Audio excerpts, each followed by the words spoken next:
Conventional wisdom among ecologists holds that the more species there are inhabiting an ecosystem, the less vulnerable any one species will be to a threat like a parasite. A new study of tadpoles at the University of Wisconsin-Madison illustrates how overlapping biological and environmental factors can complicate how we value protecting diverse animal communities. The U.S. National Science Foundation-supported results are published in the Journal of Animal Ecology. The researchers found that environmental pollutants influence whether increased biodiversity helps or hinders disease outbreaks in wildlife, which can complicate how we value protecting diverse animal communities. There is an idea in the field of disease ecology that communities with more species living together, communities with higher biodiversity, are less vulnerable to diseases than less biodiverse communities, says Jessica Huey, a UW-Madison ecologist. Ecologists believe that in a biodiverse ecosystem, vulnerability to disease is shared across many species.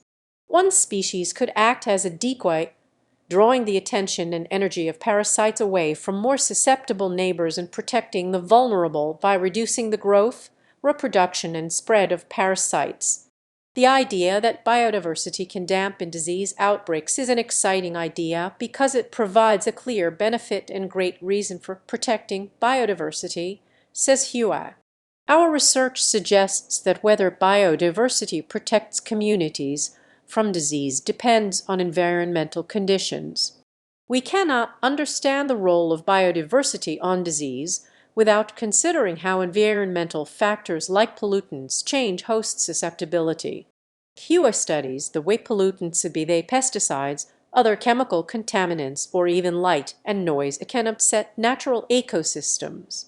She thought that pollution may be one important contributor shaping when biodiversity dilutes or amplifies wildlife susceptibility to disease. We know that a lot of environments have pollutants, and one thing polluted environments do is change patterns of disease susceptibility, says Huey. This work highlights the need to understand all the interacting facets of an ecosystem, environment, biodiversity, disease, and others when making decisions about how to manage that system, says Andrea Porras-Alfaro, a program director in NSF Division of Environmental Biology. Research like this can be applied to conservation and land management policies, helping to protect valuable resources and environments.